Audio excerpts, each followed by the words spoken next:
You know, every time I speak, I want the truth to come out. You know what I'm saying? Every time I speak, I want to shiver. You know, I don't want them to be like, they know what I'm going to say because it's polite. They know what I'm going to say. And even if I get in trouble, you know what I'm saying, ain't that what we're supposed to do? I'm not saying I'm going to rule the world or I'm going to change the world, but I guarantee that I will spark the brain that will change the world.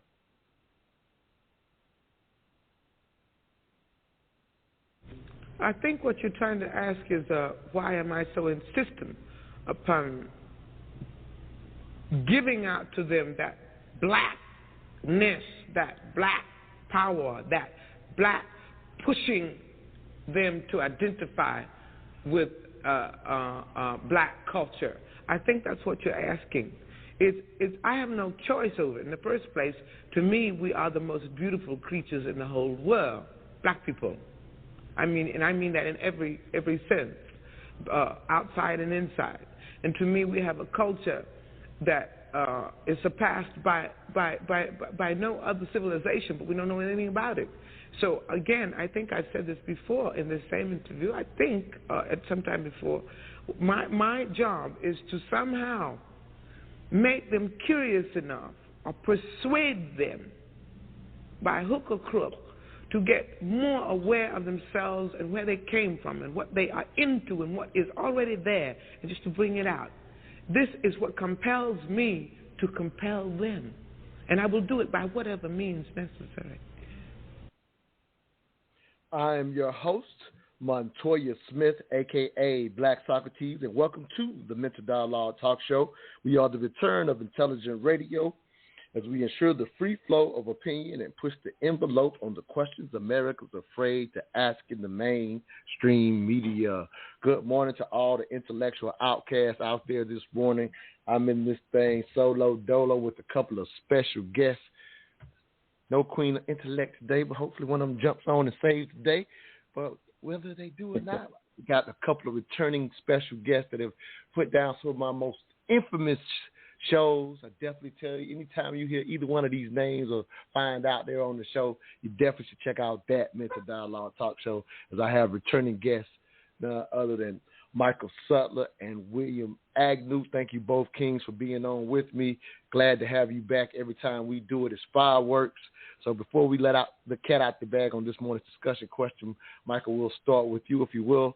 Say hello to the intellectual outcast. I'm bringing you on really just for your intellectual opinion. You know, you're really the person that sparked the term intellectual outcast, because I considered you that first and foremost. I tried to give it to you, and you ain't taking and run with the ball, so now it's for everybody. But with that said, say hello. You can give a little bit of your background. You know, you don't have to go too far into your experience outside of just being intellectually curious, because that's what you are, brother. So thanks for being with us this morning. Many thanks, brother. Like, that's always, I don't know, I always get a kick out of it, because when you do say intellectual outcast, you combine two things, of course, that I absolutely love and adore, and that's outcast and, you know, again, intellectual curiosity. So background about me, I am the CIO, the Chief Investment Officer of SD Capital Management. We're an alternative investment management firm hailing from Huntsville, Alabama, but we see the world in different colors and different cultures as well, but me first. Anyway, I'm also the founder of Blacks Academy, which is an online education platform that is teaching people about investing and trading in a way that's done by professionals, not just your internet gurus getting out telling you what you like to hear.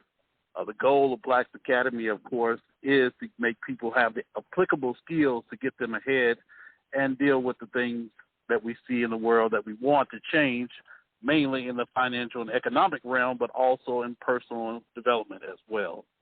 Outside of that, I was once an engineer, once upon a time building missile systems and all sorts of fancy destructive things to keep us free, but now I spend more of my time uplifting and hopefully building up my community, whatever that is, however that is defined. even including coming on the Mental Dialogue Talk Show and letting us pick your brain. But with that said, William, let's bring you on, King. Again, many of backgrounds. I just love both of you being businessmen and investors. Very curious on how y'all see this morning's discussion. But with that said, William, introduce yourself once again, as you've been a part of many of our shows and a long time platinum level member, along with Michael as well. But thanks for being with us this morning, King. Oh, no doubt, sir. My name is William AGNEW. I'm my background is a little diverse. I started traditional, like most people. Went to school, got my bachelor's degree, my master's degree in global management, MBA, and did the traditional route. Went to work for a corporation, very nice corporation. As a matter of fact, I still big up Intel. Intel treated me very, very well. They're one of the best companies to work for. Been voted that for quite some time. They treat their employees really well. But, it ran its course. I've always been, a guy with a very strong opinion about the world and, finance and, just the world, social world in general. So it just, I kind of hit my, my ceiling, if you will, with, corporate America, and just kind of decided that it wasn't for me. It was capped in regards to what I wanted to do and aspire to be in my life. So, I went down the entrepreneurial path. Always had a entrepreneurial spirit. Started my first business, which was a cell phone repair business back in 2008, right? And that really just grabbed me, back when people didn't even know that cell phones could be repaired. I was getting that question, can you really repair cell phones? It's like, yeah, you can make a lot of money doing it too. And that was even before the smartphone, the so-called smartphone. And we were repairing V3s and flip phones and sidekicks, and some of you older guys might remember some of those devices. Mm-hmm. But anyway, that industry continued to develop. And now we're in the smartphone space, and what was happening is, just to give you a short, these big corporations didn't really understand the value of their, reverse logistics, that those phones coming back in had a lot of value, especially smartphones. And so what we did, and my claim to fame pretty much, was tapping into the big boys and then helping them understand the value of the reverse stuff that was coming back in and what they could do with it, as opposed to just sell it direct to China, which they were doing. They were just straight liquidating.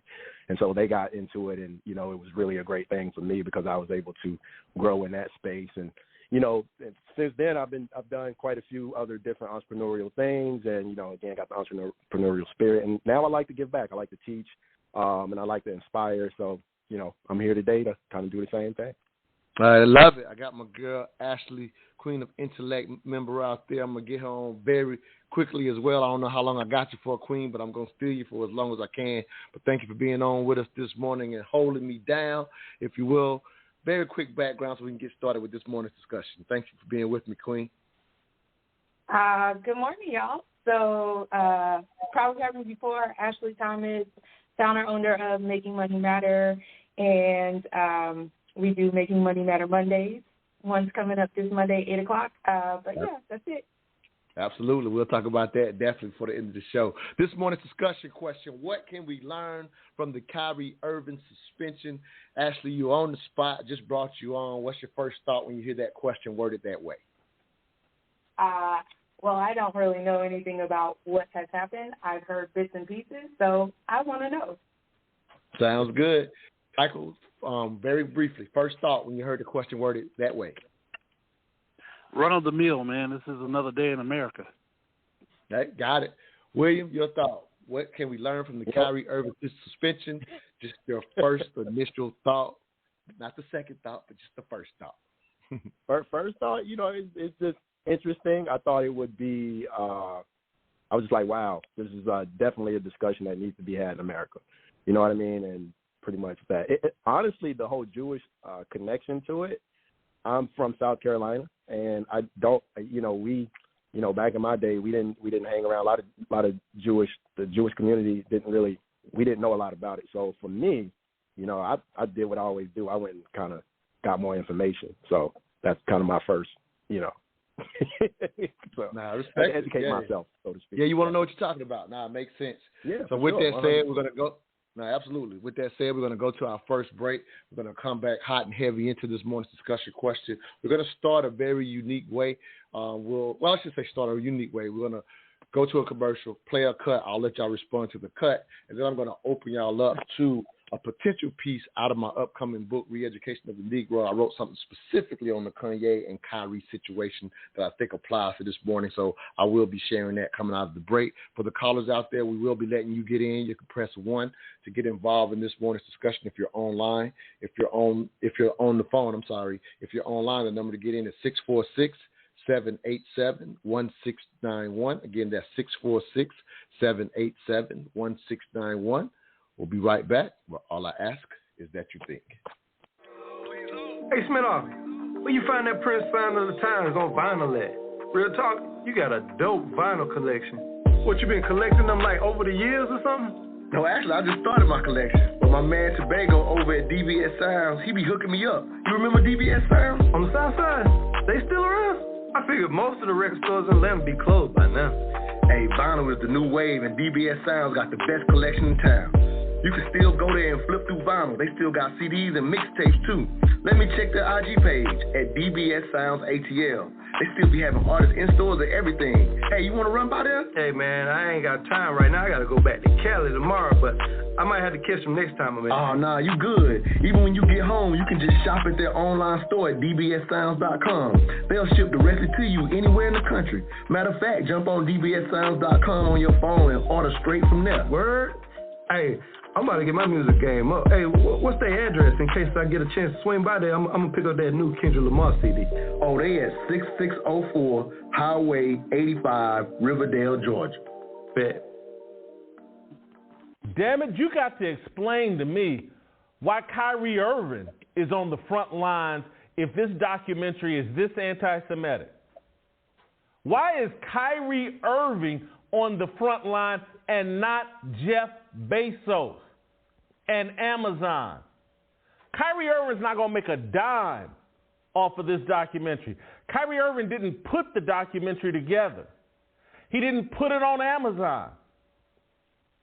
And so this whole outrage over Kyrie Irving seems completely dishonest to me.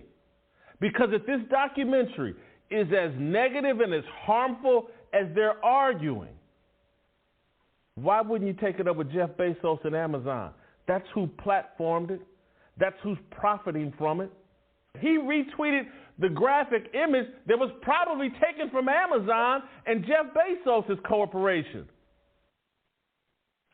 Welcome back to the Mental Dialogue Talk Show.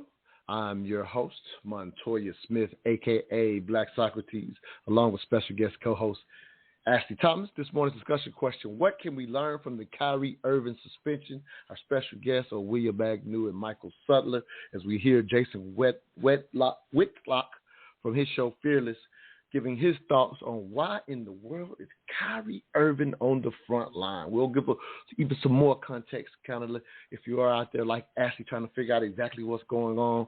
But Michael, I think I'm going to start with you. Just any thoughts to hearing Whitlock say, hey, why is Kyrie Irving on the front line of this entire situation?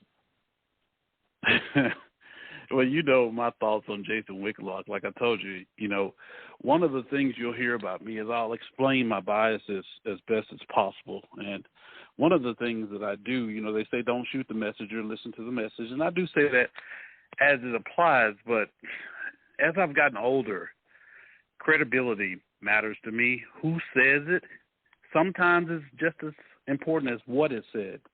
And it's this nuanced approach I take to it. But when he asks why, and, was there not outrage against Jeff Bezos for this, into the who is the outrage coming from, what were the pieces, and I would construe that the outrage came from the NBA.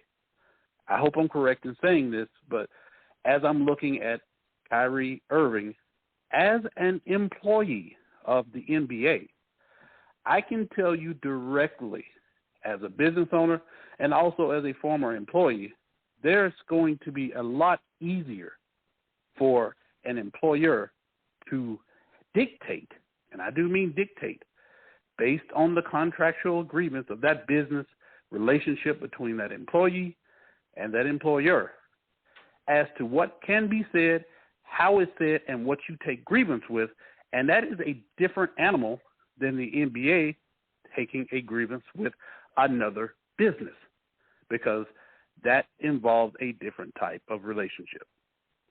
That makes sense.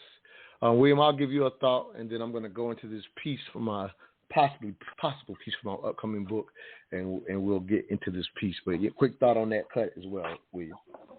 Yeah. Jason Whitlock, not my favorite guy, but again, I'm like Michael. I don't, I try to add wisdom.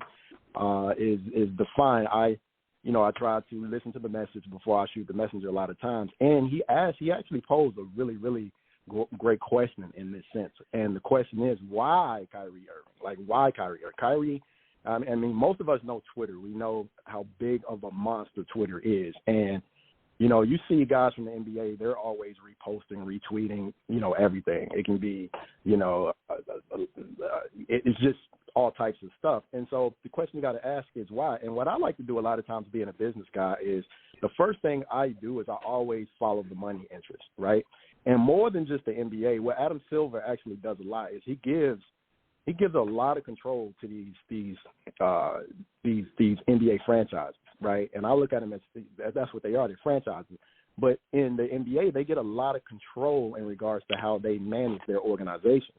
And so if you look at the Brooklyn Nets specifically, the Brooklyn Nets have a lot of Jewish, right, ownership and a lot of Jewish management. And with that being said, I like to follow the money, and a lot of times following the money, with Kyrie, it's very interesting because money has been a thing with him since, right? Mm-hmm. And I don't want to get too deep into the vaccination thing, but if you understand what happened with Kyrie in regards to the vaccination, right?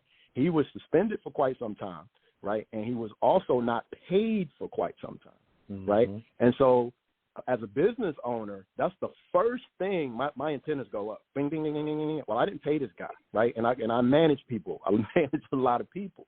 And there's a lot of times that we have to take, action against people's behavior and things like that.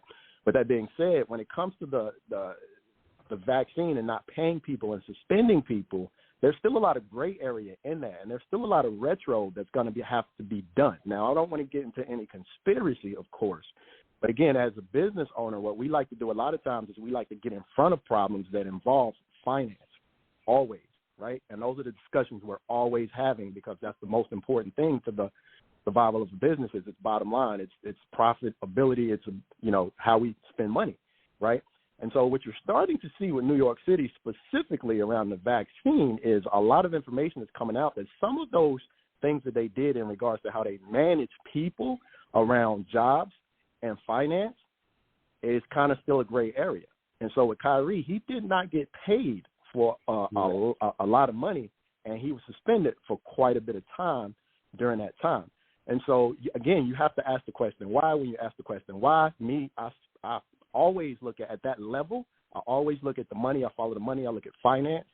And maybe, just maybe, it could be a situation where they're trying to get ahead of having to retro pay him for some of the things that they actually, some of the ways they might have mishandled his situation in regards to the finance. So that's kind of the first thing that came to my mind in regards to why. And that's specifically around the question that Jason Whitlock asked, because it doesn't make sense. It's like, why is Kyrie the, why is he the focus so much? Nah, it makes sense. Let me jump in here with you, King. Let me jump in here with you. So absolutely, very smart. Always follow the money. If there is, I always say, I'm not a conspiracy theory guy, but I will say if there is one to find, following the money is definitely the way to find it, if you will. So I definitely respect that thought, and we will get into some of that thought because you're not the first person to pose that, and it is worthy of discussion. But I do want to go ahead and jump into this piece because, Ashley, I know you're kind of picking up the pieces as we go. I will give one piece of context for you, Ashley, that I think will be very helpful. The start of this thing, just to kind of highlight this, Kyrie literally just sent a tweet of a documentary, didn't even put any words to it. You're going to hear more of that context later in the show, but just to kind of give you that backdrop, he didn't say anything about the documentary. He just retweeted it. Obviously, as an NBA player with a public platform as an NBA player, it got picked up, but you're going to hear some of the ridiculousness around it. I'll point that out, and unfortunately, some aspect of it, how it ended up getting him in trouble, even though he didn't put any words. So I just want to give you a little context before I actually read read this piece. Again, matter of fact, William and Michael, if y'all will, y'all know I have this book upcoming, so y'all let me know if this piece is worthy of actually getting put in the book, because the book is literally done, about to be formatted, or what, if you will. So I really don't want to add to it, but this piece might be worthy. So this piece is called Black Socrates Speaks on Kanye and Kyrie. For all the listeners out there who don't know about the upcoming book, Re-Education of the Negro, it's basically commentaries that I've written over the last 10 to 15 years, and some newer ones, and this one is the most recent. I call my pieces Black Socrates Speaks, but the idea behind the book is that you take commentaries like this, share them with your friends, and have dialogues. So we're going to do that live on the air with this piece. Hope it's not too long, but if y'all bear with me, I'll break down a perspective on this entire thing, because Kanye and Kyrie obviously are related due to what's happening to them in the media currently. So again, this piece is called Black Socrates Speaks on Kanye and Kyrie. The power plays we are witnessing by the Jewish community to cancel Kanye and Kyrie have little to do with the social construct of race, but our unfortunate American experience only affords many African Americans to view this through the lens of race. To be clear, this is cultural protection at its finest, and rarely will any action in this regard ever be measured by the scrutiny of a moral compass, especially when those actions are taken against a pedigree that has been largely powerless in this country for hundreds of years. Instead of complaining, I challenge the black community to pick up a pen and pad and take copious notes to form alliances with other black families, particularly those who prefer intentionally establishing culture versus accepting the one branded into the so-called black race while floating on the random currents of history. Calm the anger. Be not exasperated, because when emotion prevails, logic fails. Also, be vividly aware that referring to these consequences as a form of public lynching is feeble talk, since this is simply protocol, a basic play out of the handbook. The weak-mindedness displayed by some of our brightest community leaders, while understandable, we must teach the next generation of black children that the world doesn't give a shit, nor will they without demand. Fortunate part about only knowing our struggle is that we are mistakenly ignorant about some of the untruths referenced by Kanye and Kyrie and how they led to the Jewish Holocaust. If your mental scarring, PTSD, runs deep, you may deem this as approving of the Jewish community's reactions against Kanye and Kyrie, when in fact this is a piece about the importance of having a handbook for protecting our own, right or wrong, just like everyone else. Just my 3 cents. All I ask is that you think. One quick sidebar. If you only read this as unwarranted criticism of black people, I promise you are completely overlooking this is written solely from a place of unapologetic love for us as descendants of enslaved Africans who had no reason to call themselves by the social constructs of black, Negro, or nigger. So that is one of the pieces that possibly will be added to the upcoming Re-Education of the Negro. But I'll start with you, Ashley, again, not having the full context, but I think you've heard enough in that piece just to ask this simple question. Which idea in this commentary did you appreciate the most and why? If you could pull anything out of what you just heard, Queen.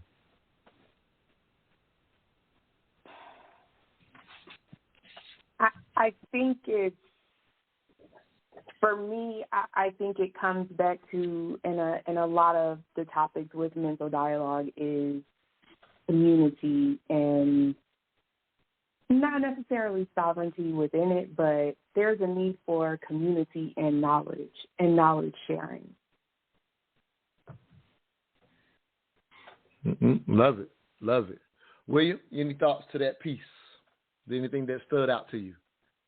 Well, I think it depends on. I think a lot of it is relative to your experience, right? And that's one thing I kind of spoke of in the beginning. It's like, we're from South Carolina, and if you do study on Jewish immigration, right, what you begin to understand is that a lot of these guys, the European Jewish Jews, right, they migrated to the bigger cities, right, where the opportunity was. So if you're from, the Carolinas, the Virginias, the Southeastern, a lot of these guys, they migrated to the LAs, the Los Angeles, the New York cities, the Philadelphias, which is why we don't have a lot of experience or education right? Depending on where you're from. Again, a lot of your experience depends on your geographical location, your history, and some of that education. Like a lot of us are being educated on what's kind of like Ashley. Like Ashley hasn't been following it, and maybe it's just something that she's not interested in, or maybe it's just something that she hasn't been experienced with. And there's a lot of people like that who don't know, simply don't know.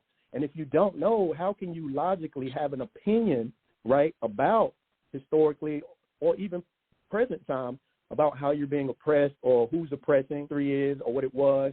You know what I mean? So KYRIE Irvings of the world are important because they have a place, right? What they do is they spark what we're doing right now, which is the conversation, the dialogue, the public discourse. And you have to have that to get the education a lot of times. It's a scalability in education, which is very necessary. That's what evolution is. That's what evolvement is. That's what growth is. That's what expanding is.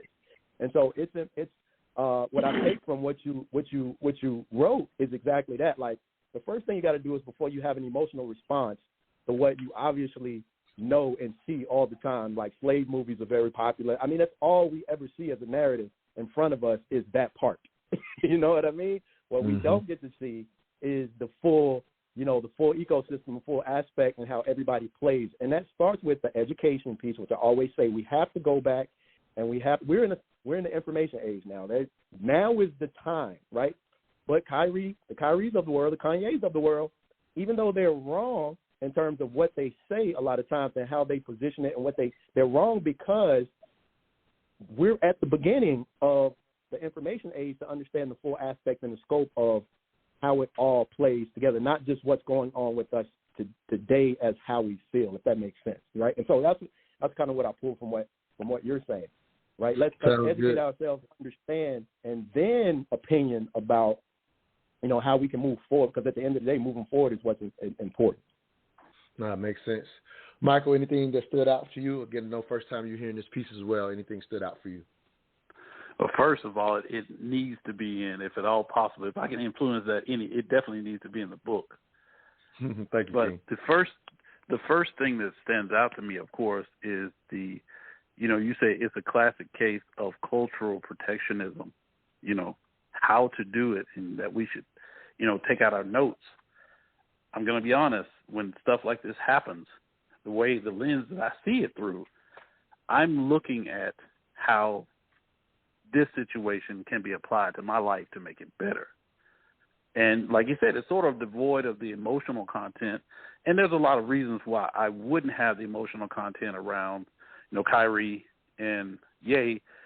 And it's interesting because just hearing what William just said, he put it in a fashion that a good friend of mine, a lifelong friend of mine, has been imploring me to take that stance of saying that KYRIE and Kanye are necessary even though they're wrong, and I have vehemently been against it. Like, I was like, I don't want to hear it. But the turn here is hearing William say that it gives the opportunity for us to have an education about these things, bring some value to me, whereas otherwise I've been like, I don't want to hear any of this. This is beneath my mission. So. No, that's dope. Matter of fact, I'll say this, and I know William appreciate that because, I think we've had a slight dialogue, I think, during the conversation, just like personally or whatever, and I think I've leaned heavily towards what you just said as well. Not that I'm trying to cancel anybody out, not that I care to.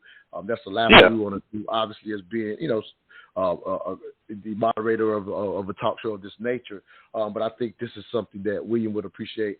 Even Jason Whitlock, for however y'all may feel about him personally.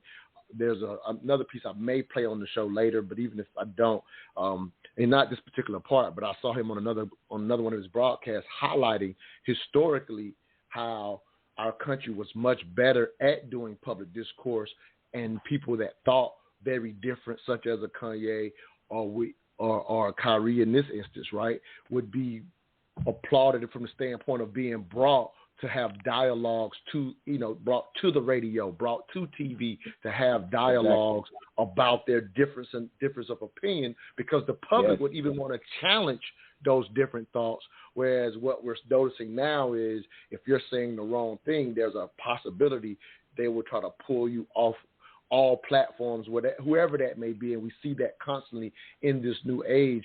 Whitlock, to give him credit, because again, this was more, I saw him saying this, and I do agree with him. Historically, that's what our country has been. Now, he says it's actually, as we've become more secular, we have more fear now, whereas the country, I'm just giving you why he said it, right or wrong. I just have to respect his perspective. I want to give it to you guys fairly. He says when we were more caught up into being in a sense a godly country, we were never afraid of ideas, and he thinks that as we become secular, we get again.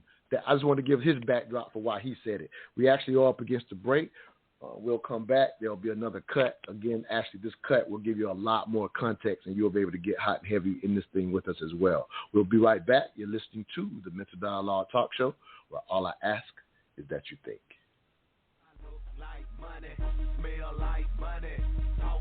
Babe, where did you get that hat and t-shirt? I like that. Oh, I got this at moneymotivation.com. It's fresh, right? Yes, and I love the message on it too. You are the hustle, huh? That's what the shirt says. I am the hustle. They embody the entrepreneur spirit, and what I like the most, it's more than a brand. It's a lifestyle for those who want to put in the work and expect to have the finer things in life. I also follow them on Instagram. Check this post out.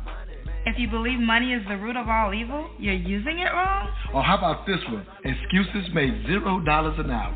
I like those. What's their IG? At moneymotivation.co. But do they have any ladies' gear? Yes, you're going to love the clothing line they got for the ladies. Matter of fact, pull up their website, moneymotivation.com, and I'm going to get you a few things so we can both look like money. Everywhere I go, and everywhere I be. I don't even talk, they still know it's me. Cause I look like money, smell like money, talk like money, even walk like money. Black America. So he essentially tweeted a link to a documentary that is available for every single person to watch on Amazon. It's not like he directed your attention to an obscure website. He just dropped the link. And this created an absolute firestorm online. The next thing that I saw was a statement that the Brooklyn Nets put out in regards to KYRIE's press conference. There was a firestorm. KYRIE had a press conference where the journalist pressed him on why he shared this documentary, and the Brooklyn Nets issued this statement regarding that press conference. They said, quote, "Over the last several days, we have made repeated attempts to work with KYRIE Irving to help him understand the harm and danger of his words and actions, which began with him publicizing a film containing deeply disturbing anti-Semitic hate. We believed that taking the path of education in this challenging situation would be the right one and thought that we had made progress with our joint commitment to eradicating hate and intolerance. We were dismayed today when given an opportunity in a media session that KYRIE refused to unequivocally say that he has no anti-Semitic beliefs nor acknowledge specific hateful material in the film. This was not the first time that he had the opportunity, but failed to clarify. Such failure to disavow anti-Semitism when given a clear opportunity to do so is deeply disturbing, is against the values of our organization, and constitutes conduct detrimental to the team. Accordingly, we are of the view that he is currently unfit to be associated with the Brooklyn Nets. We had decided that KYRIE will serve a suspension without pay until he satisfies a series of objective remedial measures that address the harmful impact of his conduct, and the suspension period served is no less than 5 games. Welcome back to the Mental Dialogue Talk Show. I'm your host, Montoya Smith, a.k.a. Black Socrates, along with special guest co-host Ashley Thomas. This morning's discussion question: what can we learn from the KYRIE Irving suspension? Our special guests are William Agnew and Michael SUTTLAR. Thank you both, Kings, for being with me. Just a little more context again as we start peeling this thing back again. KYRIE tweeted simply a documentary with no commentary, and as you kind of should be able to gather within that cut from the Candace Owens podcast, was that basically the documentary itself had some things that were alarming, if you will, to the Jewish community. And after a game, KYRIE gets asked about, hey, why did you post this? and asked him direct questions about his sentiment about things that were in the actual documentary, and you kind of hear that the the Brooklyn Nets, were a little upset at his responses. So the tweet caught the attention of the public, and they felt he did not respond properly to disavow, quote-unquote, anti-Semitism ideas within the movie. So that's, in a sense, what got him in trouble, because it does seem silly that just sending out a movie with no words could get you in trouble. But when asked about it, he maybe fumbled the ball a little bit, obviously to the Jewish community a lot, and so we're seeing what we're seeing. Mike, I think I'm going to start with you again, because I'll go ahead and admit I align with you that at the end of the day, this is an employer-employee situation, so I align with that thought. I will let that cut out the bag. But if you will, just give me some more dialogue as you hear, in a sense, the Brooklyn Nets' response and this long statement of deciding to actually suspend him for at least 5 games, which I think was, at least for me, was still a little surprising, although I do give credence to an employer and employee situation can include whatever it may include. I think I was a little surprised at that to a degree. But as they said, he had a couple of opportunities, and I think that because he, in their eyes, failed on a couple of occasions, it led to a harsher type discipline, if you will. Your thoughts, King?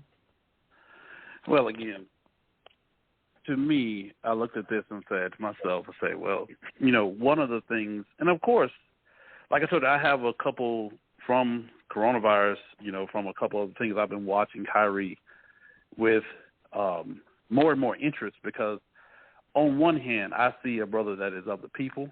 When I hear him speak on certain things, he is the definition of, I hate to use the term woke, but he is aware, and he's becoming more aware. And one thing I will say about Kyrie, hear me, he is intelligent. He is intelligent. It's something I would put money to bet on. However, when it comes to, intelligence, we like to think that intelligence is necessarily always right. Intelligence always follows some logical discourse. It doesn't. Humans are flawed. When I look at it from the stance of, the Brooklyn Nets, the NBA at large, and again, as an employer, it is so cut and dry to me that I had to open myself up to dialogue, because I thought I was missing something. But I posited this sort of analog to it, analogy. And I was just talking to some other brothers about it, and I said, well, consider yourself, you're the owner of, say, a barbershop. And for most of you know that, barbershops can have other barbers come in, and they cut heads, and they pay sort of a commission of sorts. And everybody makes money. You're the owner of the shop as long as you have barbers that are cutting enough heads, they're doing sufficient, they're making money for you. Assume, like this barbershop, of course, is like one that I can imagine is from the black community, where we come in and we talk about a host of things. In fact, I'm used with you a lot of times about one of the first mental dialogue experience, or more memorable ones I had was at a barbershop, Exactly. Mm-hmm. But in this barbershop, you could say this one barber, maybe all of them are black, it doesn't really matter, but everybody loves this one barber who is different from the rest. Let's just say maybe he's Caucasian or some other culture, but even though he's lively in debates and everybody looks up to him, when customers come in, he's constantly putting stuff to them as being, hey, I'm the real black culture, when clearly he's not. Now, the other barbers don't seem to have any issue with him, but your customers, now that you're the owner, starts complaining, saying, hey, I like your shop, like what you're doing, like your product, but you got this guy in here that's clearly saying something that is offensive to me. If you're that owner, you have a decision to make now. My question to the people is, what do you do here? Do you come to him and say, hey, this isn't it, how do you want to do it?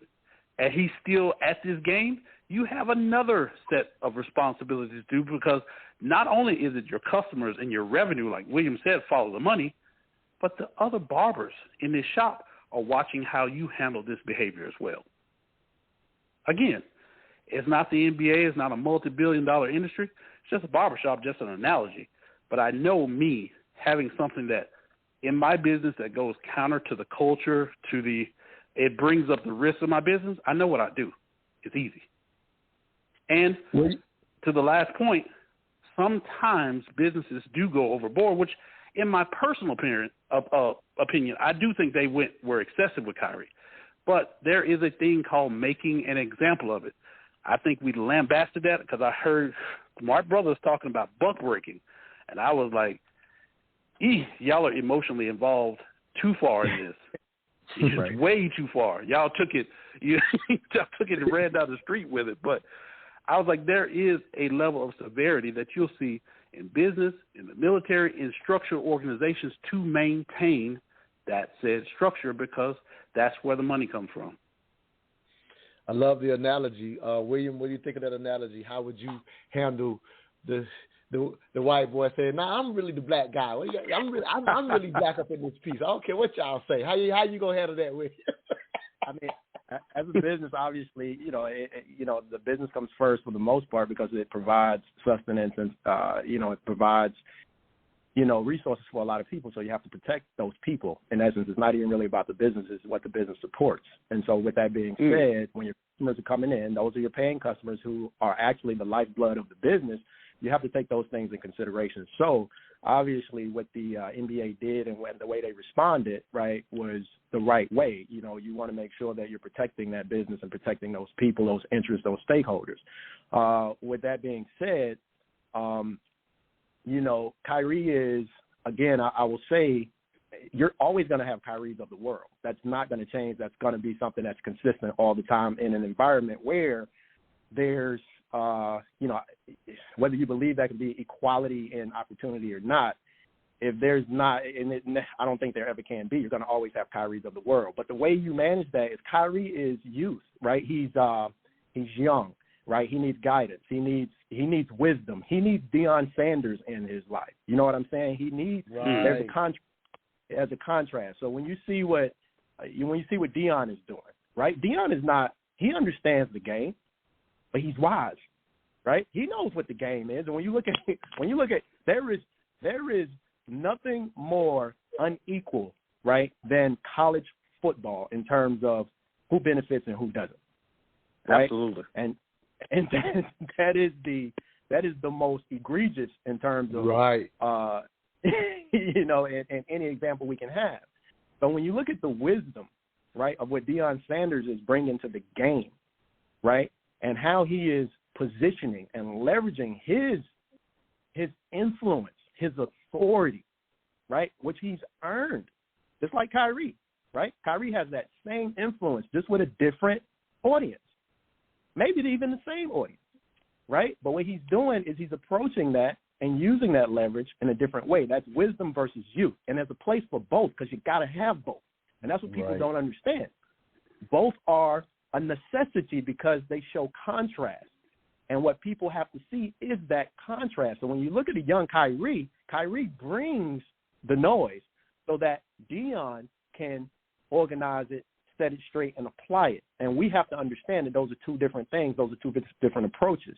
And they both are very necessary. So KYRIE is necessary. Now, in terms of how you would handle him as a business, what KYRIE should be doing, as a matter of fact, if you look at what KYRIE should be doing, as opposed to the wisdom in him, if he were wise, he'd be doing what Deion is doing. He would be suggesting that instead of going to Duke University, maybe some of you top recruits should be looking at HBCUs. He has that influence, right? He has that influence. He has that leverage. You don't offend anyone in that sense. What you do is you empower your people to make the right decisions. If you look at the Jewish community, they had the same skill set. They had that same quote-unquote sauce, if you will, right, that we bring, right? Because we know we bring that sauce. There's no argument. Right? So why don't you, and with that influence you have, KYRIE, do what Chris Paul has been doing, right?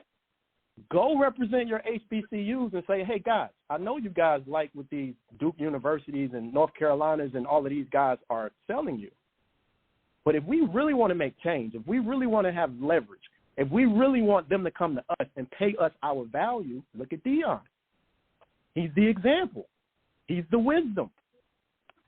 And the problem with us as a community is we're divided on youth and passion and wisdom and strategy. And we got to work that out. We got to put. Great point, brother. I mean? No, yeah. absolutely. William just told me I was old.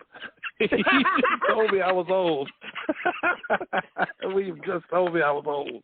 I love it. But he's so on point. And so, because right now we're having the conversation we need to be having, because we're asking what can we learn from this from the Kyrie Irving suspension. That's why this conversation doesn't. Again, we don't touch hot button items unless we're going to do them different. And I love where you guys are going and what y'all are bringing to the table, because I would have never thought of that perspective. And you're absolutely right. That's the bridge that is so often missing, and it has to be there. So I love that you pointing it out, William. We're actually up against another break. We'll be right back. If y'all will, tune into this next cut, and we'll get into it's actually another one from Candace Owens' podcast, cut from it as well, and we'll get into those thoughts. For the callers out there, press 1 if you want to get in. If you're listening online, the number to get in is 646-787-1691. Ashley had to drop. She's going to see Black Panther today, so very understandable. I thank her for her little time getting in with us. We'll be right back. Well, all I ask is that you think. LNG Technology Services, we are your industry leader in aircraft and heavy equipment repair services. In commercial business for over 15 years, LNG technicians have over 150 years of equipment-specific knowledge and are known industry-wide for returning worn-out, broken, and overused ground support equipment back to the user in working better than new conditions. For a service job done right at a value unparalleled in the industry, contact LNG Technology Services at 478-781-4860. Again, for a service job done right, that number is 478-781-4860. LNG Technologies is a Mental Dialogue Gold member and proud sponsor of the Mental Dialogue community. I think what people want to hear, though, is just a yes or no on that question. Yes or no. I cannot be anti-Semitic if I know where I come from. I cannot be anti-Semitic if I know where I come from. Kyrie, did you personally meet with the AGL? I was informed that they wanted to have a meeting, and we handled it. So I wanted to play that press conference in its entirety because it is important. It's important to underscore, first and foremost, the absurdity of the media, the way that they are behaving in that press conference. They're essentially approaching him, pretending that every single word of the documentary that Kyrie Irving did not make, he has to answer for. Could you imagine a world in which everything you watch, right, you are somehow now responsible for every single word within it? Notably absent, by the way, is the press going up to Jeff Bezos, who is the owner of Amazon, who runs Amazon, and saying, hey, why did you allow this documentary to be on Amazon? There's no outcry. There's no everybody delete your Amazon accounts because of this documentary.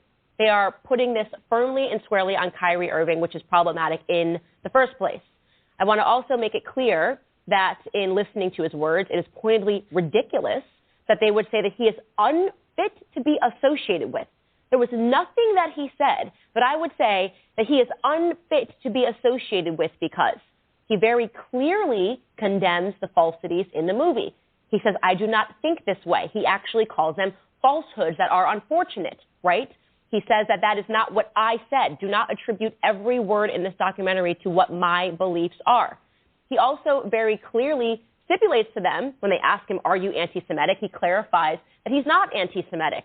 Now, why is Kyrie Irving saying that? Why is he saying, I can't be anti-Semitic? Why is he saying that a couple of breaths after he talks about the Oxford Dictionary? So here is the definition of Semitic straight from the Oxford Dictionary. It's relating to or denoting a family of languages that includes Hebrew, Arabic, and Aramaic, and certain ancient languages such as Phoenician and Akkadian, constituting the main subgroup of the Afro-Asiatic family. The second definition listed is relating to the people who speak Semitic languages, especially Hebrew and Arabic.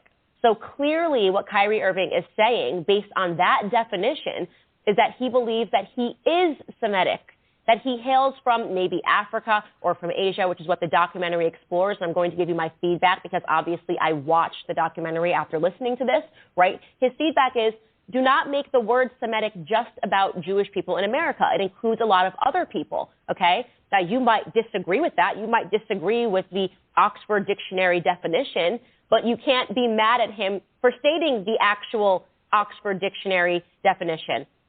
The last thing that I want to say here, just regarding his press conference, and I want to say this really from the heart, because there was so much pressure that was put upon me to condemn Kyrie Irving, right? To condemn Kyrie Irving based on this press conference, to basically decide that his pain is irrelevant. When I watched this press conference, I felt Kyrie's pain. I felt his pain, and I will say this emotionally and not rationally, as a black person. People don't often think about how bizarre it is that we don't know where we come from, right? We don't know. If you ask the majority of white people, they'll say, oh, my family's from Scotland. My husband's family can go back so many generations, and talk about where they're from in England. And when you talk to most people, they have this sort of cultural understanding of their history. We don't. It's a weird feeling. You do sort of feel out of place. And yes, of course, it's because of the slave trade. And I'm not throwing that on anybody. I'm not saying that it's somebody else's fault. But what Kyrie Irving says is that you can't pit atrocity against another atrocity and basically say that his pain doesn't matter, that his noble pursuit of wanting to know where he came from, even if he landed on the wrong conclusions, is something that he is valid in feeling. It's a journey that he is valid in wanting to go on and wanting to partake in. So no, I'm not going to turn my back on Kyrie Irving and pretend that he's an awful human being based on this press conference. It's wrong. There are a lot of people that feel that they're... Welcome back to the Mental Dialogue Talk Show. Again, I am your host, Montoya Smith, a.k.a. Black Socrates. This morning's discussion question, what can we learn from the KYRIE IRVING suspension? Special guests William Agnew and Michael SUTTLAR. William, if I had to guess, I feel like you could appreciate those words coming from Candace Owens from her podcast and how she sees the situation, because, again, a lot of people in the media have been pressured to turn against a Kyrie Irving. And again, from the beginning, you've been saying, hey, this guy's needed. So I figured you would appreciate some of what she had to say there. I'll get your thoughts. We got Kevin from South Carolina wanting to get in as well, but I wanted to hear your thoughts first. Go ahead, King. Oh, absolutely. Candace Owens, I appreciate her also. Not the biggest fan of Candace Owens because I know she's a pretty big opportunist, but with that being said, who isn't?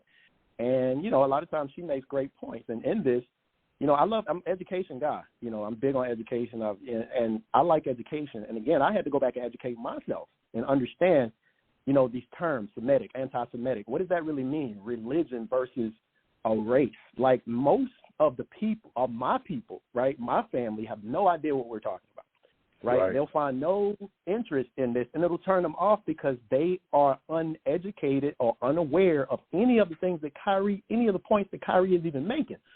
But what I do understand is Kyrie's audience is not us.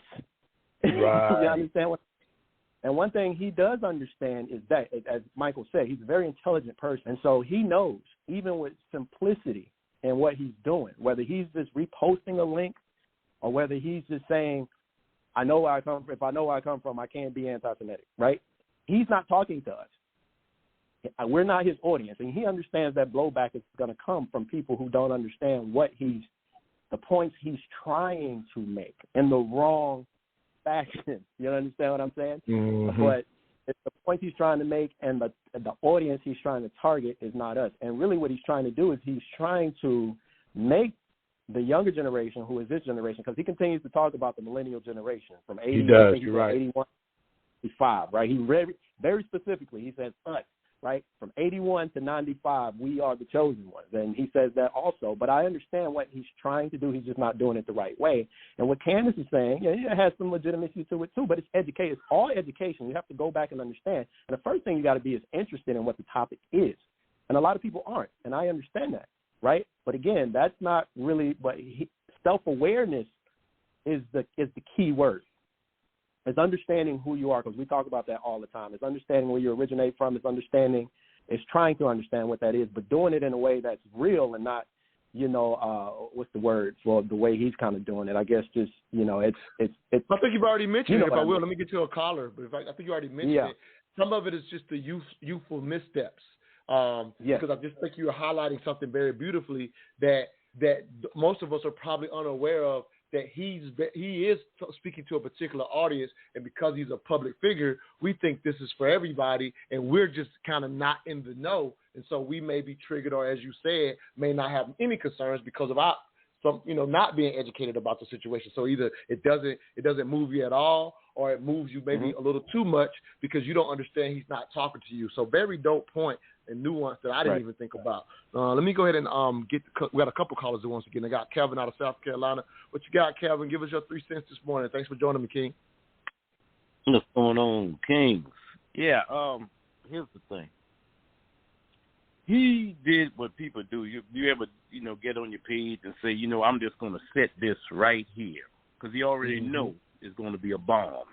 You do that because you know it's going to be and you want to hear the effects of other people and what they about to say. But the reason why he said it there, because he watched the public lynching of Kanye. He watched the public lynching of Kanye, and he's saying, a black man can't say what a black man is supposed to say. Neely Fuller told us that we're not allowed to be men in this system. Well, I'm a black man, and I'm going to be a man. And see, I'm so tired of us not being able to be a man and say what we want to say without fear of the backlash. What I'm really more mad about is those bootlicks who get up there to try to jump up there. Like you said, they don't even know what he's even talking about. They don't even know what a Semitic is. They just know that these people that pay them their fat checks said that it's anti-Semitic. No one asked them what that even is. They don't even understand what it is. They just know that those small hats have jumped on people, jump on anybody who offends them, and we were not allowed to talk about it. But the tide has turned, because see, all those little bootlegs have been attacked by their own people now, and with black folk ain't taking that no more. You're not gonna come out here. Let them people defend themselves. Let them come out here and explain what it is. They still terrified to have this conversation with Farrakhan. Until they can see Farrakhan face to face and they go back and forth, two masters at the game, let the masters at the game discuss who's Semitic and who's not Semitic. In order to be Semitic, you have to be Afro. And those are the people who came down into the land and stole that legacy. See, that's what they're defending. They're defending being exposed for being the fakes and the frauds like they are. And that's my saying. I'm saying that. They're the people who stole the legacy, stole the identity. They broke in the house and took it over, and they're not the owners of the house. Hey, well, hey, there it is. We allow you to bring your 3 cents however you like it. I will tell you, keep researching, brother. The story may be a little different in my opinion, just based on my research, but we welcome your 3 cents at all times. So appreciate you, Kevin, for your 3 cents. I will highlight this, though, and say, as a black man, you can't say what you want. I still ride with Michael from the standpoint of this is, unfortunately, an employee or an employee situation, even though it looks like millions to us. And obviously, those players can navigate their employment a little different than most of us. But I would still reduce it to simply what any job, unfortunately, may possibly let you go or discipline you if you do something publicly that they think embarrassed them. That is the reality of this situation because it is in the context of the NBA. But I respect where you're going from overall. Let me go to another caller. Area code 416, last 3, 119. Give us your name, where you're calling from, and your 3 cents on this morning's discussion. Hey, Montoya. My name is Leslie, and I'm calling from Toronto, Canada. I'm still trying to understand what Kyrie Irving's point even is. I mean, if the original Jews were black people, meaning the Jews of the Old Testament, if they were black people, then what? What are we to do with that? Are we to all now refer to ourselves as Jews? Are we to start practicing Judaism? Are we to convert to the black Hebrew Israelite religion? Like, what are we supposed to do with that information as Black people? And do you, Montoya, and do any of your guests actually believe that the original Jewish people were Black? And if so, what are we supposed to do with that information? Now, thank you for the question. I will allude to the question of the day is what can we learn from the actual suspension and the things that we see happening to him. But I would just highlight from a personal standpoint, we are at the top of the hour, so I'm going to keep this short. But I will highlight, William kind of pointed out something that I hadn't thought about, just to put in context, that Kyrie, believe it or not, is talking to a specific group and not really to all of us.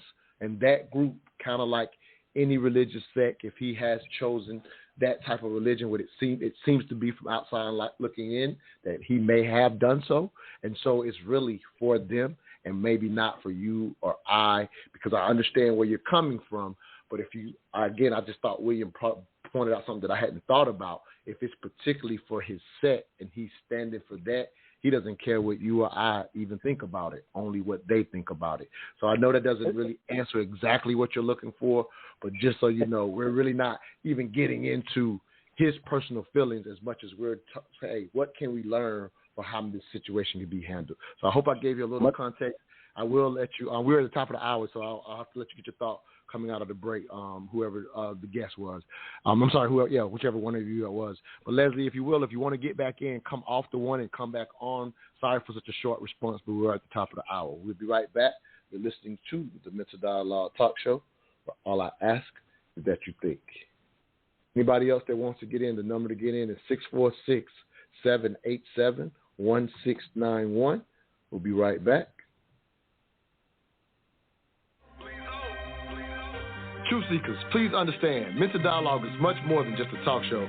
Each and every Saturday, we communicate with you for two reasons, to dialogue and connect. On the dialogue side, we cater to you intellectual outcasts who feel you have no place for honest discourse on race, sex, culture, and African-American business.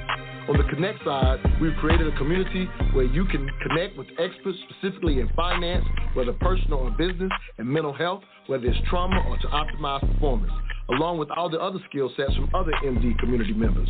Our mission was to create a virtual nationwide neighborhood where African Americans learn to trade ideas, goods, and services through social media, meetup, and this podcast.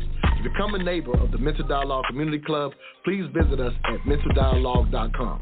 We are better with you than we are without you. We can be neighbors even though we don't live next to each other. Hashtag raise the culture.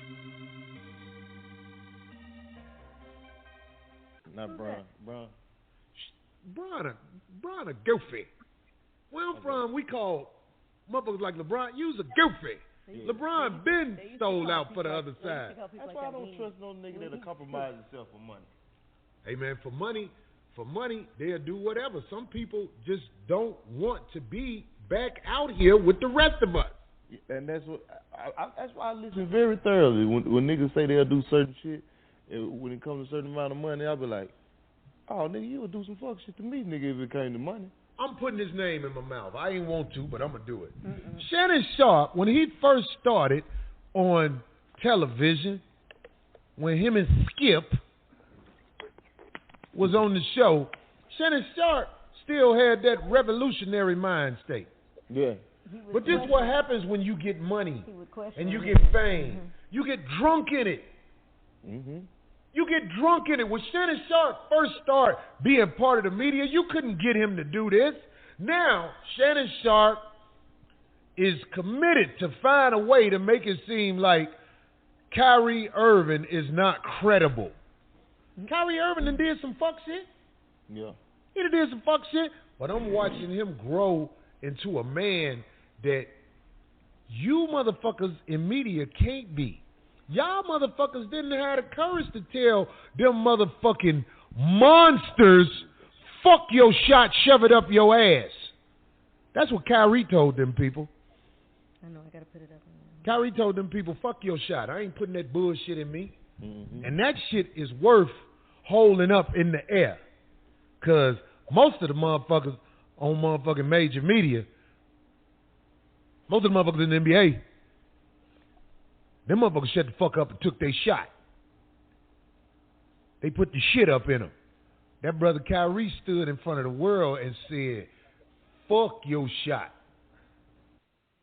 Welcome back to the Mental Dialogue Talk Show. I'm your host, Montoya Smith, a.k.a. Black Socrates. This morning's discussion question, what can we learn from the KYRIE IRVING suspension? My special guests are William Agnew and Michael SUTTLAR. As you hear Corey Holcomb on his show give his perspective of what's going on, and obviously he throws shot at some of the people in the media that have attacked KYRIE since that time, and he alludes to something you alluded to earlier, William, if you will, that there may be other things behind why KYRIE is being front and centered in this situation to a degree, simply from posting a tweet. But I do agree with Calvin. The timing of it was probably in particular to what was going on with Kanye. So I definitely can agree. Hey, you just kind of said it right there, knowing that it's going to create a little controversy or whatever. So I definitely think Calvin was onto something with that. But we are now going to a place where you had already went to, and just the idea of what's happening in New York, particularly now. Just to highlight this, because you went there, you said follow the money. He's basically lost $11.5 million last year for the games that he set out. And so, as you mentioned, when you go look into it deeper, could that be what's behind all this? And again, not to create conspiracy theory, but when we say what can we learn from this, I like how you said, hey, when I looked at this, I started following the money, and that's, in my opinion, a way to look at it versus arguing back and forth. What did KYRIE mean? You know, what did he mean? What's going on with him? Does he represent us? And all these type of things. Now we're going much deeper. So I'll let you jump in on those thoughts first, King. Yeah, well, I really wanted to piggyback on what the previous caller please do. Go ahead and jump back. Yeah, jump in. Go jump up on the caller as well. Yeah, please do that, Leslie. I didn't get to give her a good enough time, so please jump on that. Please do. Right, because she posed the question, what do we do with that? And that's a very, very good question. And again, it goes back to what you are saying now, too, Montoya, where it's the audience. And what you have to understand is the audience is a younger audience. It's the millennial audience. And it always starts with the education. That's where it always starts. You have to have self-awareness before you can move forward on anything for the most part. Just recently I posted a post with Dame Dash, and he was talking about, you know, feeling, number one, like your parents love you the most, so who's responsible for educating you? And that should be people who love you the most, right? And in that sense, I think KYRIE is taking on that type of spirit where he's like, okay, this is my group. This is my tribe. These are the people that I love. It's not everybody. I love these guys. You are my guys. You are my tribe. So what we're going to do is we're going to start with self-awareness. Once we start with self-awareness, then we can move to the next step and the next step and the next step. Now, if you look at how the Jewish community does that, which we have to look at success and what we deem as success or accomplishment, right? Let's take a look at that. And that's not even to say that they didn't take it from us or copy us. We're just saying this is what works today. So if you look at what the Jewish community would do, they would send the rabbi, right? The rabbi who is the wise guy, who is the wisdom, who would be, i.e., your Deion Sanders, right? He would go sit with KYRIE. Or your Louis Farrakhan, if you feel like he's not anti-Semitic and he's a leader and he's somebody that has more wisdom, he would go sit. He would be the rabbi who would go sit with the passion, right, with that youth, and he would educate him on the right way to get the same point, right, the same message, right, moving forward, right? This is how you do it as a community versus having this public discourse when you don't even have agreement or you don't have community yet. And so what happens is that question that we would just pose happens. Well, what are we supposed to do? What the fuck are we supposed to do with that? Like, I don't even know what is he talking about? What are we doing? Right. That's black people asking that question, right? That's Corey Holcomb talking about Shannon Sharp, who's an accomplished, because he doesn't understand, right? He doesn't understand the position that Shannon Sharp has and how he has to play. See, when you look at the Jewish community, I really believe, and this is part of my opinion, that the reason why they identify as Jewish is because a lot of the way that they live and a lot of the tradition they have is through religious beliefs. So what they do is that's their center, right? And so when somebody steps outside of that center, so their politics is in there, their finances is in there, their health, their wealth, their wellness, it's all inside of that community. So if somebody steps outside of that community and steps outside of their bylaws and their rules and in terms of how they do as a culture, the rabbi comes within that and sets that straight, or at least gets that back on. Well, what are we supposed to do with that? Why are we doing this? Why are we approaching that this way? We as a black community don't have that. So Kyrie starting with everybody is never going to work. That's never going to work, right? And he's smart enough, like Michael said, to understand that. And he's willing to put where he is, his social status, right, and his influence on the line to do that in the fashion that he does, right? But that's totally contrast to the way Deion Sanders is doing it. You have to look at those contrasts because they both are trying to get to the same destination, right? That's equality, that's fairness, that's legitimacy, that's respect. Everybody wants the same thing. Everybody's just taking a different route and has a different idea of how to get there. And some people are talking to everybody. Some people are talking to their tribe, right? And it's just different, and we have to understand that. But ultimately, let me say this real quick. Ultimately, we have to put all of it together as one entire ecosystem. So when Kyrie is not doing it right, then the wise ones, right, and they talk and they dialogue, right, and they get it back on track, and they say, this is the best approach, brother. I understand where you want to go. I understand what you want to do. I understand what you're trying to do. But the approach, if you want the most effective outcome, what's best for us in the whole, is we have to do it this way. We should do it this way, right? That's how we should. That's how we have to do it. Until we can get to that point where we all buy into that, right? And that starts with what we all have in common, which is money, which is religion for the most part, right? We have to start at those places, or influence, which Kyrie has, right? But he has to start in a small space, and that's only the people who identify with him for the most part. He understands that. He understands that step-by-step process. I believe he's intelligent enough to understand that.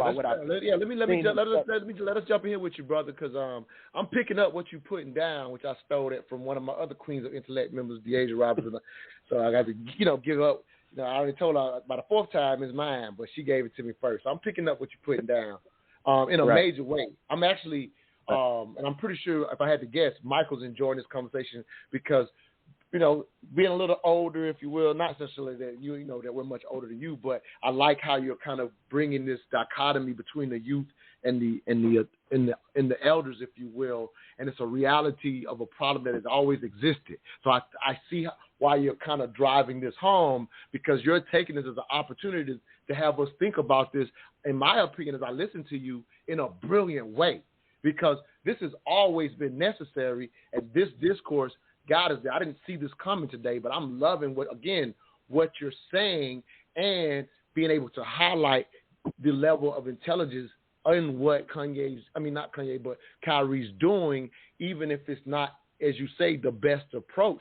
Because what we've always known, Newton said it, Tupac has said it, the revolution is left to the young, and so that's where they will do the work. But what we've had as an issue in our community for so long was such a disconnect between the elders with the wisdom and being able to reach the youth. We experienced it when we was coming up. Like we felt like there was some missing guidance, if we will, because it was so unrelatable. And what you so brilliantly pointed out is when you have intact culture, the protocols for those things are already understood. If we're honest about our American experience, it actually makes sense why that divide exists. There's no need for blame. But I hear William continuously harping on a possible solution if we can speak on it like he's doing today. At least that's what I'm pulling out of this. Michael, very interested in your thoughts on where we're going with this today. Oh, man, this is why I signed up for, to be a part of the show, especially when you have guests like William, because it does take my mind in a different direction than what I expected. And I think the hallmark of, prosperity and stuff for not just the black community, but just for humans, is to be able to take in new information, be able to process it, and come, like you said, not just to the problem or to the understanding of the problem, but to new solutions.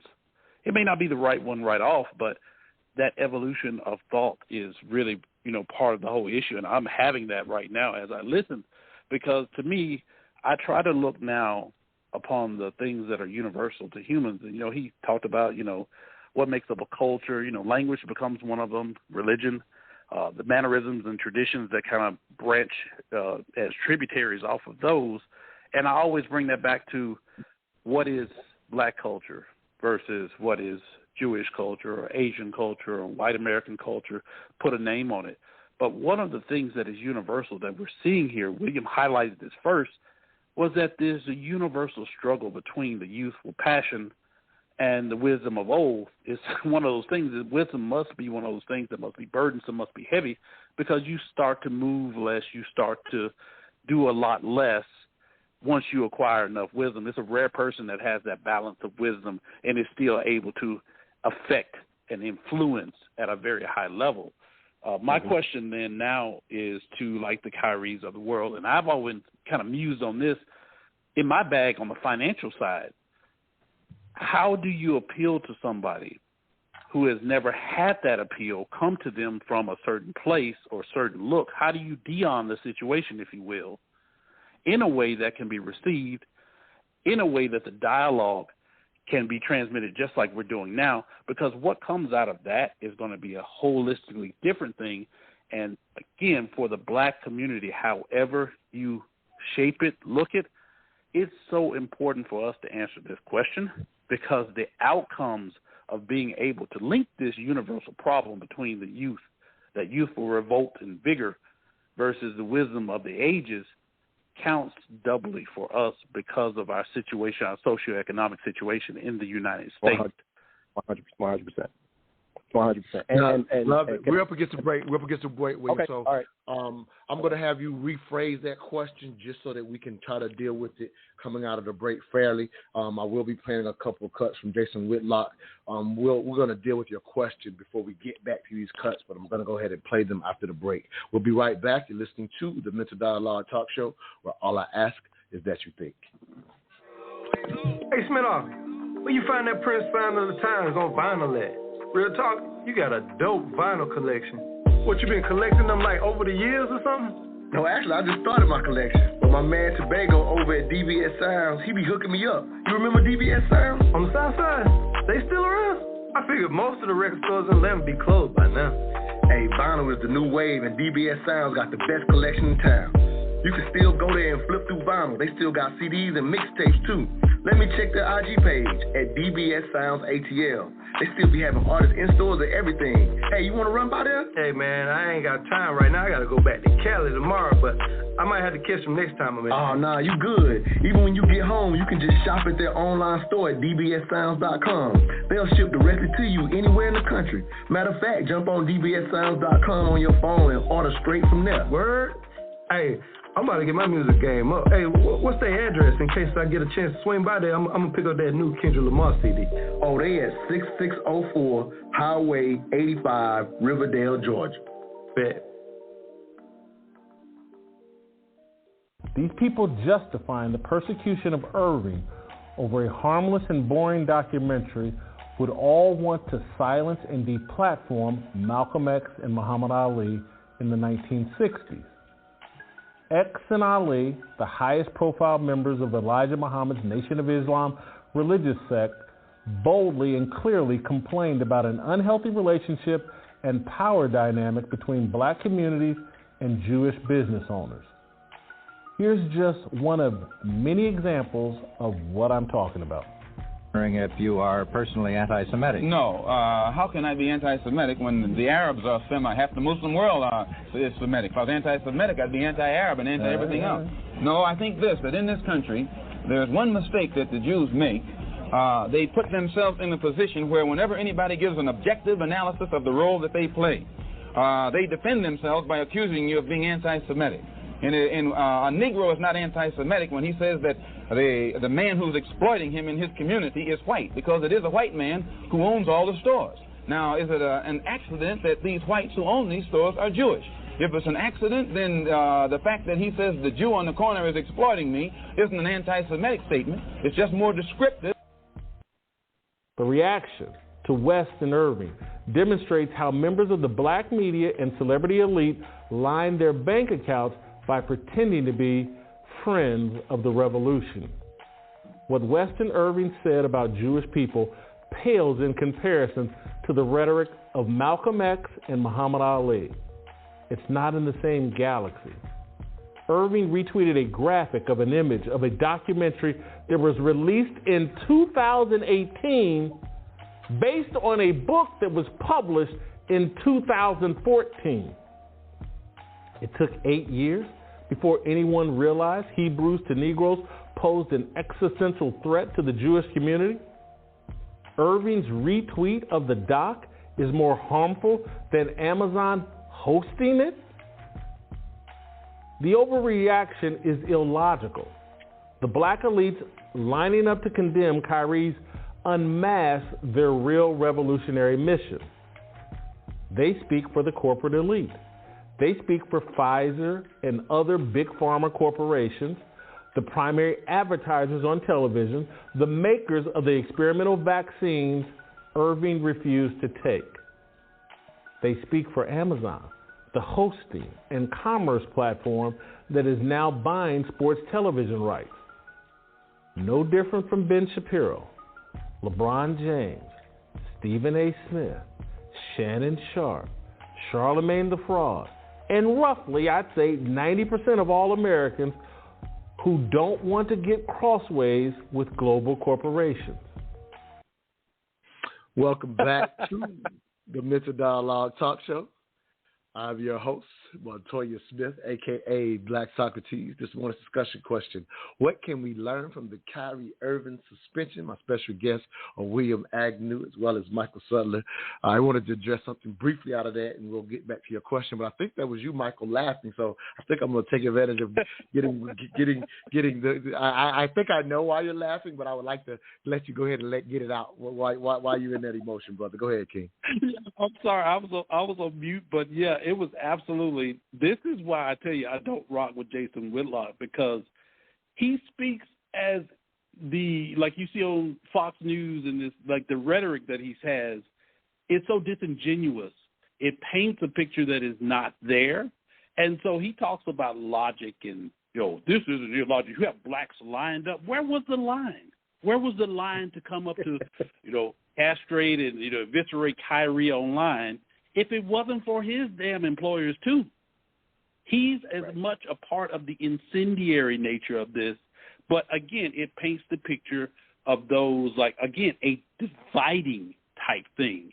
And I just the illogic is like, where?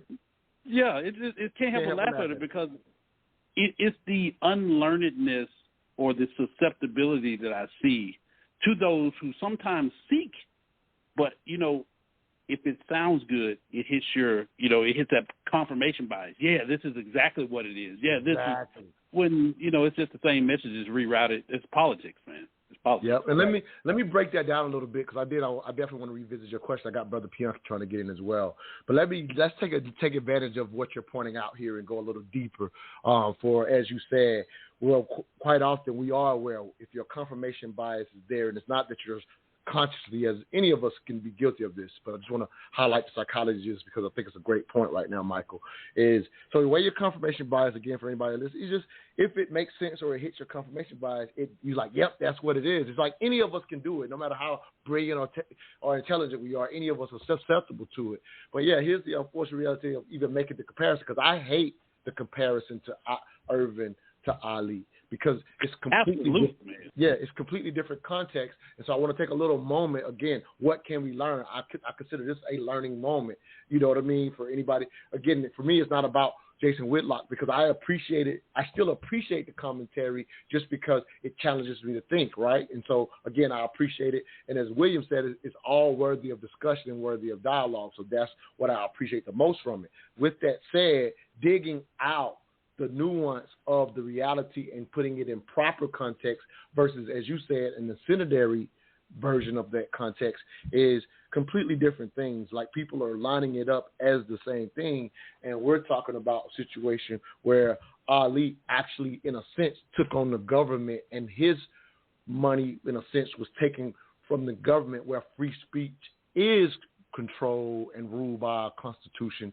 We quite often convolute the two and think free speech applies. It applies nowhere with a private company.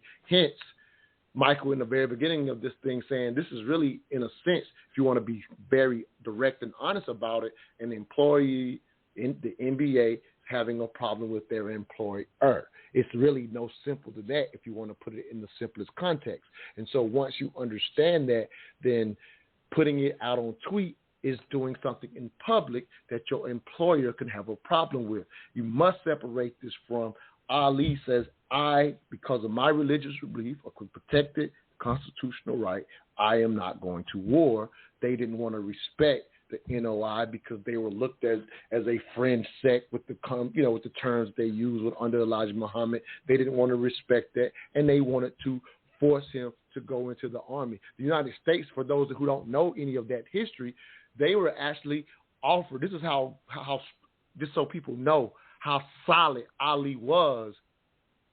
They even offered to let him go to Korea and be on the boxing squad for the military, and he was not going to have to fight. And Ali still stood on his principle and said, I would not enter your military.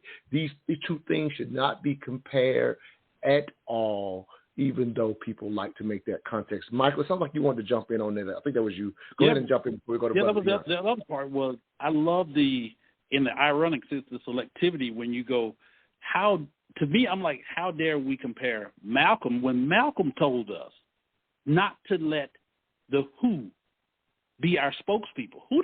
What group did Malcolm say should not be the spokespeople for the American Negro? Entertainers. Right. Yes. So how do you take Malcolm's words in one place, and here we are 60 years later, he's like, well, why is KYRIE on the front line? Well, that highlights something else, I think, that is, again, a problem that needs to be solved, but definitely not a comparison that we should be proud of. Absolutely. That's like, to me, that's the other reason why I was like, oh man, this is rough, because Jason Whitlock, of all people, again, adding on ad hominems attacks along the way with, some of his other media black men. I just don't see how it's just like, I just see in the 2016 elections, I would see tropes with MLK with a Republican MAGA hat on. It hits the same for me. So. No, I respect that. I mean, I'll say this. I'm going to go to Brother Pianki here, just to highlight this very briefly. Because, again, what you're talking about is, Malcolm and Ali are, as, to his point, they're saying things that KYRIE could never say. Nowhere, they're not in the same stratosphere as he said. Right. While he's correct, he's also talking about Malcolm, who is not controlled by an employee. He's actually representing the NOI and is free to say whatever he wants inside of his context. And so, like you said, to convolute it and act like it's somehow similar, whereas if KYRIE was, in his own league, he wouldn't fire himself for saying these things, and he could do it as much as he wants. And so that is the context that's lacking when those comparisons are made. And I know that's your frustration with the misuse of those comparisons. So I definitely respect that. Go ahead. I'm sorry. Go ahead if you want to say something. I'm going to let Brother Punky jump in here. Do you want to say something real quick? No, that's just that. Like I said, always is perpetual. I want to jump in after Brother Pianki. I'd like to add something to that. Sounds good. All right, sounds good. Yep. All right, Brother Pianki, we got you live on the air. What you got this morning, King? Well, I've been listening, and a lot of people have said a lot of things that are reality, like what you just got you saying. The lady, what she called in and said, what is they going to do for us? The word us, they, and them are just used inappropriately. Mm-hmm. Because it ain't no they. The they and us is your specific group, like you made mention that Irvin is talking to a specific group of people that believe what he believed based on whatever he read or whatever he's been teaching. During the time of Cassius Clay, I remember very well. Everybody didn't believe, all blacks didn't believe the Nation of Islam. And by 10 years, 11 years before that, they was at their peak. Actually, it was 9 years. But look at them today. They're very dismal remnants of what they once upon a time was. It ain't no such thing as no we, because this thing trying to prove that it's a we has been going on forever. Since going back to the days of before Colley House in the late 1800s. So you are what you want to be and who you want to be with. It doesn't spread out broadly. No, I love that thought. I mean, this is what Brother Pianki is bringing for those hopefully who heard the first hour. It's playing around the verge of how I'm always challenging us to understand the social construct of race. And so we do talk in a form of we not understanding the particulars of culture, how culture is built, and William has spoke to that. The Jewish culture, when you do your research and understand it, it's not a concept of race. William, go ahead and jump in here, brother. I'm gonna go a minute past the break, so I may have to cut you off and get you back in. But go ahead and jump in for a minute before we go to break. You have to understand, like, this is why I always say wealth and money is the most. Oh, I'm sorry, brother. Go back in. I jumped you off by accident. Jump back in there. I'm sorry, I didn't know. That's all right, go ahead, yeah. Matter of fact, let's just do this. Let's just go to break so I don't cut you off, because I'm going to have to cut you off. I don't even want to do that to you. Okay, go ahead. Let's go to this break. Yep, we'll be right back. For anybody else that wants to get in, the number is 646-787-1691. Again, 646-787-1691. You do have to press 1 to let us know you want to speak. We'll be right back. But all I ask is that you think.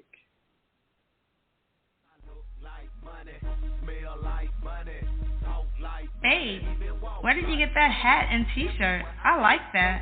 Oh, I got this at moneymotivation.com. It's fresh, right? Yes, and I love the message on it too. You are the hustle, huh? That's what the shirt says. I am the hustle. They embody the entrepreneurial spirit, and what I like the most, it's more than a brand. It's a lifestyle for those who want to put in the work and expect to have the finer things in life. I also follow them on Instagram. Check this post out. If you believe money is the root of all evil, you're using it wrong? Or how about this one? Excuses make $0 an hour. I like those. What's their IG? At moneymotivation.co. But do they have any ladies' gear? Yes, you're going to love the clothing line they got for the ladies. Matter of fact, pull up their website, moneymotivation.com, and I'm going to get you a few things so we can both look like money. Everywhere I go, and everywhere I be, I don't even talk, they still know it's me. Cause I look like money, smell like money, talk like money, even walk like money. But we should hold everybody accountable, even owners of teams accountable, with things that are happening in other countries, i.e. China and Uyghurs and the Muslim genocide that is occurring, that we hear Enes Kanter talk about. But we don't keep the same energy for everybody. We pick and choose what conversational points we want to make more polarizing. And I might lose my job. I might lose deal opportunities in the future for speaking out about even the platforms that continue to promote and profit a movie that is considered anti-Semitic to billions of people. They don't have to be accountable. Who is accountable? But we're going to put everything on the shoulders of Kyrie Irving, who, even though he said, I cannot be anti-Semitic because if I know where I came from, stating that he's one of the 4 lost tribes. He's saying that blacks and Jews come from the same entity, the same thing. But we don't want to understand nuance. We want to be triggered by words, and we like fire, and we like things that are, going viral on social media, and everybody has some kind of hot take, and we're calling people idiots, and we're calling people names because that's what we do. We just destroy each other. I ain't going to destroy each other, man. I'm not going to do that. Is Kyrie Irving anti-Semitic? Hell no. Could he have gone about it maybe a different way? That's what I would have advised him to do. But I'm not going to let you guys sit out here and make this dude out to be like he is a villain, like he is a bad person. He is looking to explore his heritage. Now, you can crucify me if you want. I don't give a damn anymore. It's time for people to start speaking out with nuance and speaking out on the principles they stand for. That's all I'll say. Welcome back to the Mental Dialogue Talk Show. I'm your host, Montoya Smith, a.k.a. Black Socrates. This morning's discussion question, what can we learn from the KYRIE IRVING suspension? As you hear, Jason Williams, former basketball player, basketball analyst on ESPN, give his personal thoughts as he went live to talk about Kyrie Irving in this situation. Some things I agree with, sometimes things I don't. I don't play the cuts because I'm agree or disagree. We're here to think and push the envelope. And I want to highlight this before I let you jump in, William. Just a couple things, because there's a couple things that have been kind of constantly being hit on in some of those cuts, and I just want to kind of point out a couple things. The best thing that he said was the idea of nuance as I say, we are the best in the world at hard conversations on race, sex, and culture. And I love, again, just really, I didn't have any idea what the dialogue would go, where it went today. And I'm loving it because we've kind of stayed away from the extremes of it, if you will. So I love Jason Williams pointing out how we've gotten away from nuance, and that's what creates the dialogue and the dynamic of the extremes and counseling people in those things. So I love that. I do want to highlight this just as in my opinion, as a smart point, just to challenge this, because we hear it said so often by some of our most brilliant, this idea of Jeff Bezos and the Amazon platform being held accountable. I want to put that in perspective because it's really no different than, in my opinion, as Michael highlighted, specifically for the KYRIE and NBA, that's just employer and employee. Here's the reality of a commerce platform. At the end of the day, if I were a music artist and I put my CD up on a platform that distributes, that is not marketing. If nobody knows it's there, I won't sell a thing. And so the reality of a commerce spot, one, having to prove itself as, is that not endorsing? No, it is not. It's just a commerce spot that anybody can put whatsoever. And so there is no, it's not an equivalent to compare a commerce spot to marketing. So as Kevin alluded to, he understood what he was doing by putting that as a public tweet. Again, this is not me trying to be for or against KYRIE. It's about speaking to it in the context that once you take the emotion out, here's the logic to it. So a platform of commerce in itself is not supportive. I just have a place where you can sell your goods regardless of what that is. So no, it doesn't make sense that the platform could be. And then here's an idea of just to talk about it from a power play. So from a power play, as I think William alluded to, New Jersey does happen to have several Jewish people that are in leadership of the Brooklyn Nets. And so that culture deciding, hey, we would have liked for him to answer a certain way. Again, it's not about whether we agree or not. It's talking about what they chose to do. And they didn't like how he responded. And then they put some things in action because they're in a position to obviously mess with his money and make these type of power plays. I don't know that group, if they wanted to, could just go to one of the richest men in the world and make that same power play. I'm highlighting this. It's not about righting wrong. What I am highlighting is people do what they have leverage to do.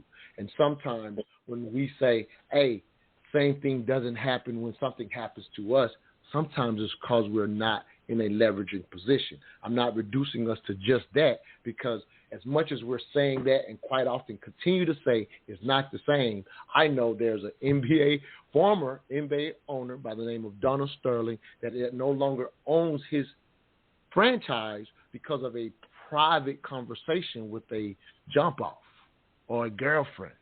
So even in our position of not having positions that can make the, if you will, the boss calls, the protests happened to the extent that man lost his franchise over comments about our community. So it's not always one and the same, and it's not that it does not happen to others. Mel Gibson also comes to mind. Again, I'm not on the side and bringing a bunch of logic to put things in perspective, because when you're emotional, you forget. Mel Gibson was the darling of Hollywood, said some Semitic comments, and he hasn't directed or been in a movie since. So that culture is protective regardless of who you are. Had to point that out. William, please jump in, King. Yes, sir. And to piggyback on that, what you got to understand, to piggyback on that, Montoya, is the value is the most important thing. So you got to understand that in order for certain groups to be who they are in this Americas, right, you can't compromise the value. And any compromise of the value, no matter what you look like, is subject to disciplinary action. That's 100%. So when you talk about Mel Gibsons of the world, when you talk about Roger Sterling, when you're talking about a $3 billion franchise, if he compromises that, he has to be removed. Now, how he's treated might be a little different, but the fact of the matter is publicly you have to show that somebody took action so that that value was not compromised, because that value is everything. And speaking on that, just to transition, you have to understand that it's all about incentive, right? This world is based on incentive. It's incentive to do whatever it is or to do so. So that incentive is about money. We need more Michael Salters in our community, our solution. I'm a solution-based guy. We need more guys who understand how to build wealth. Wealth is the incentive for every behavioral action that humans do. It's the incentive. I don't care who you are. I don't give a shit who you are. You get up and go to work in the morning based on the incentive to get paid so you can pay your bills, right? You don't question how that company is running its company. Most people don't, right? What the thing that universally connects us all is the incentive to get up and go to work. That being said, we have to understand how to build that incentive. The reason why the youth don't respect our elders is because they don't see the incentive to do so. That's what you have to understand. It's about wealth. It's about, well, what are you passing down to me that I have to even listen to what you're saying that's going to change the way that you understand what I'm saying? So they don't respect. I'll give you an example. When Jackson State played, who was that they played? And the guys were and Deion's walking around. Deion's a prime example, man. If you look at Deion, he's a great example of a problem with what's going on with us now and the solution, right? He's both. He's the contrast. But they were going, fuck prime, fuck prime, fuck prime. These are our people talking to these are our people, our young people saying, fuck our elders, right? There's no respect. And the reason there's no respect is because you don't have enough Michael Salters of the world, because there's not enough in so. See, you got to understand, even in the Jewish community, it's not about the young people obey and they fall suit because they realize what they lose if they don't. Right. And that is the incentive, which is what? It's that generational wealth. That's what keeps them in check. Who owns everything? So if I fall out of line, guess what? I don't get to own the Nets.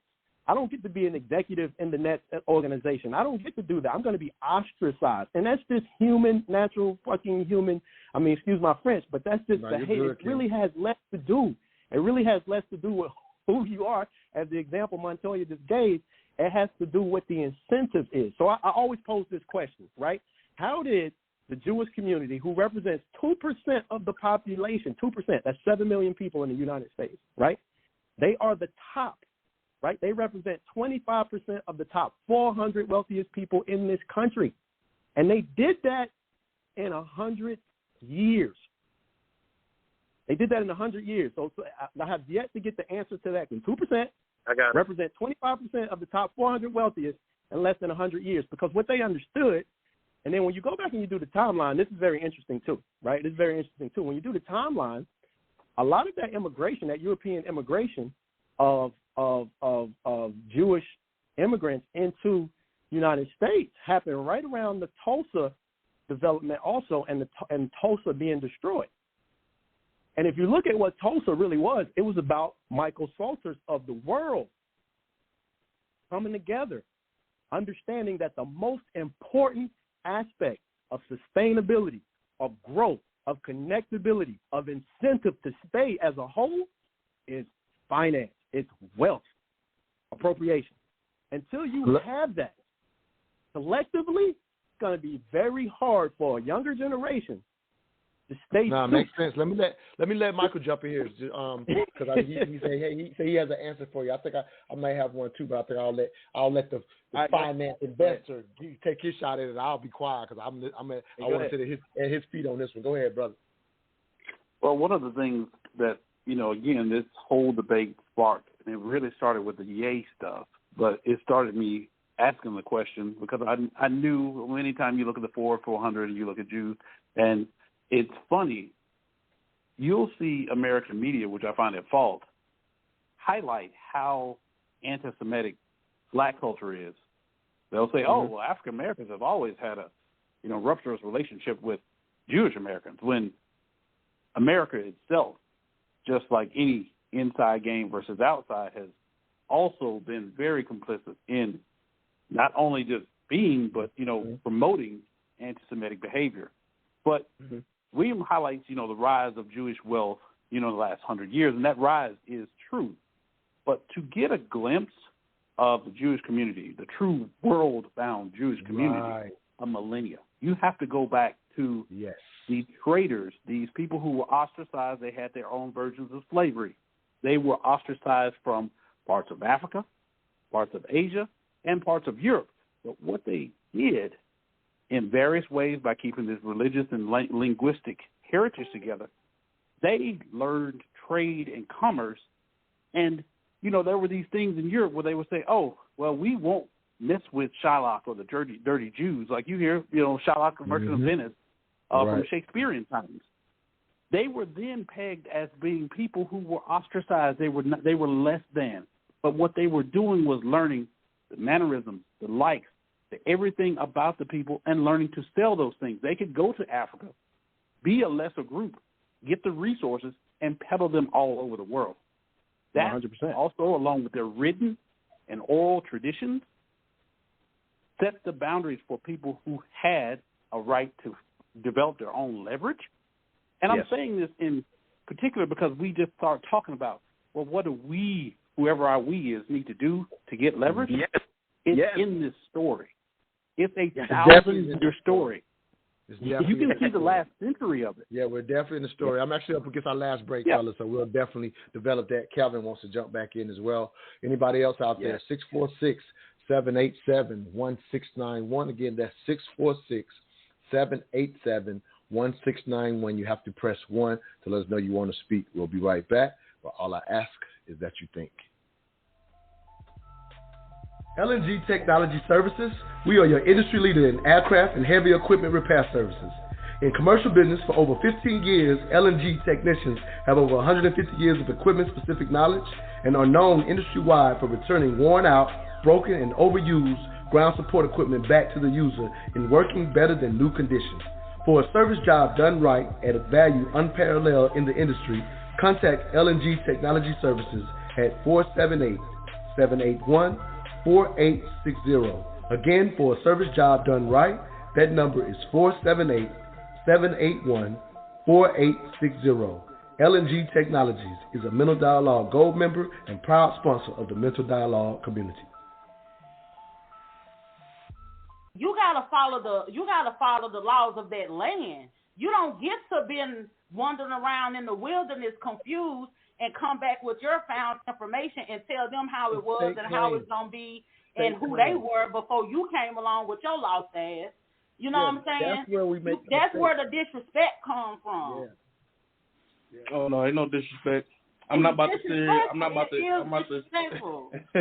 So you're saying there's no disrespect, but those people, if you ever go watch actual dialogues where, like something that as African Americans, we're quick to claim misappropriation. It could be the simplest thing, a white girl with braids or something like that, right? We're quick to make these claims of misappropriation.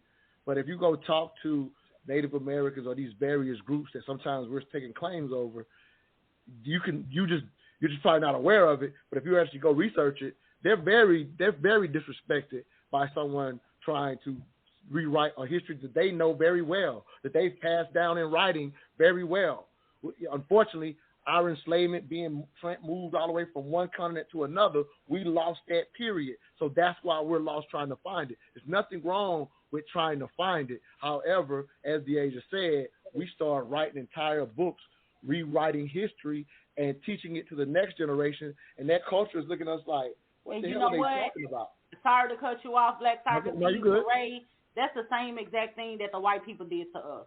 What black people are, with the black people, because they're in the wilderness and they're in the diaspora trying to find themselves and thinking that they can, start telling these people who already know their history, who already know their culture and customs, and start telling them something different, then we're no different than what they did. We're not doing anything any different than what they did to us. They whitewashed it and we trying to blackwash it.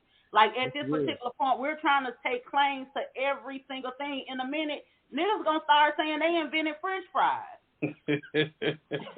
You know what I'm saying? No, we did, Deasia. You start with me up in here. The first person who did it was a black. Welcome back to the Mental Dialogue Talk Show. I'm your host, Montoya Smith, a.k.a. Black Socrates. As you heard me as a guest on a pop-up show with Desta Deasia, one of our Queens of Intellect members. We had a good time on her show talking about the KYRIE Irving from a more I guess, cultural perspective with the Hebrew Israelites and things of that nature, kind of what Leslie wanted to take us earlier. So I would highly recommend that you go watch that show, Leslie, as we got into some of the things I think you want to get into. But this morning's discussion is what can we learn from the KYRIE IRVING suspension? And I'm loving where we're going with the dialogue. If I can highlight this quickly before I go back to Kevin and Brother Pianki wanting to jump in as well, so I'm going to try to get to them very quickly.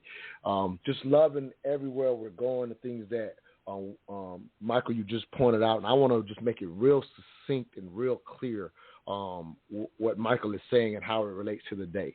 So what he's talking about with what they were able to do in the history, even though they may have been persecuted or looked at as less than the Jewish community and Jewish cultures at various places before they had a land to go to in Israel, because they pretty much did not have a land, if you will. So quite often, as he mentioned, they would be looked at less than, and them mastering a trade is really no different than something that Michael and I have pointed out on some previous shows, is the idea of, we see this with, for example, various levels of Indians from India that come to this country who are brilliant and masterful in engineering and science and things of that nature. Because there's such a class system in their native country, sometimes the family will get behind their most brilliant child, get them to America on one of those particular visas, and that child is kind of burdened with, you have to be a success because you can pull our entire family out of poverty.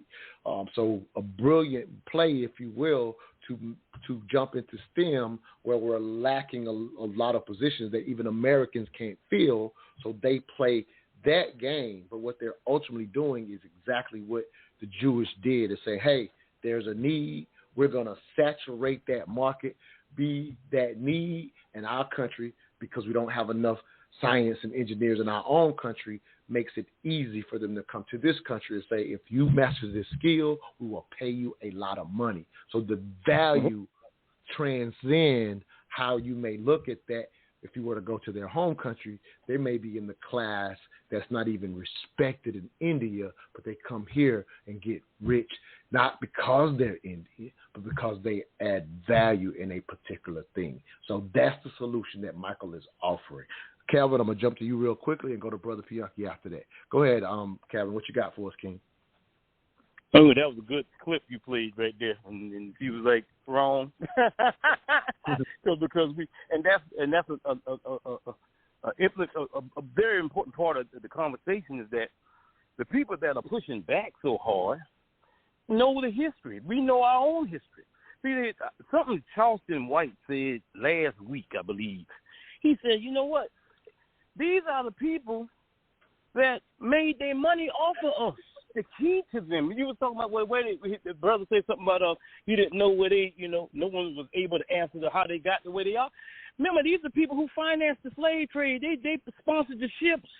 They've always got the money off of us. We are the key to their success. We're the ones who play for them. We're the ones in the record companies, the music companies, the black exploitation films. These were the people. We are their money. When we decide to spank them, then they will lose what they got. We are the reason why they got 40% of all billionaires on the planet.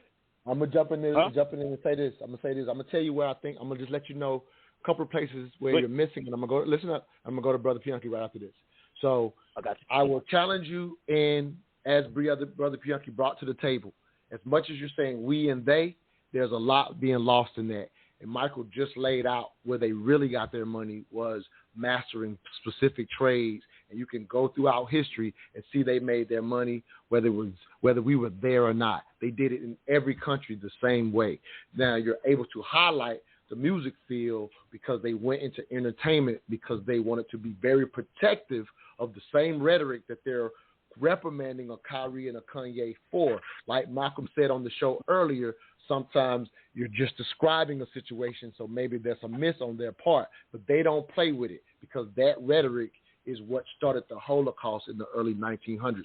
I'm saying a lot right now, just challenge you to consider some of what I'm saying. But they don't make our money. They don't make their money off of us like you've been told. in particular industries, in entertainment, absolutely. But they didn't get into banking simply because of us. Don't buy into the complete narrative that they financed the slave trade. What I'm saying is, I'm not saying that they were never involved, but don't think that that's where all their money came from. They are masterful. I'm definitely not talking about the screen, but I'm just highlighting it's not as much as you may think. They're masterful in banking, and they do that no matter where they go, and it don't matter if black people are there or not. They get into banking and control money. It's mastering a trade. That's very different than believing it's off of our backs. It's a bad narrative. In actuality, they can do that wherever they go. Just know that. Go to Brother Pianki. Thank you for jumping back in. Brother.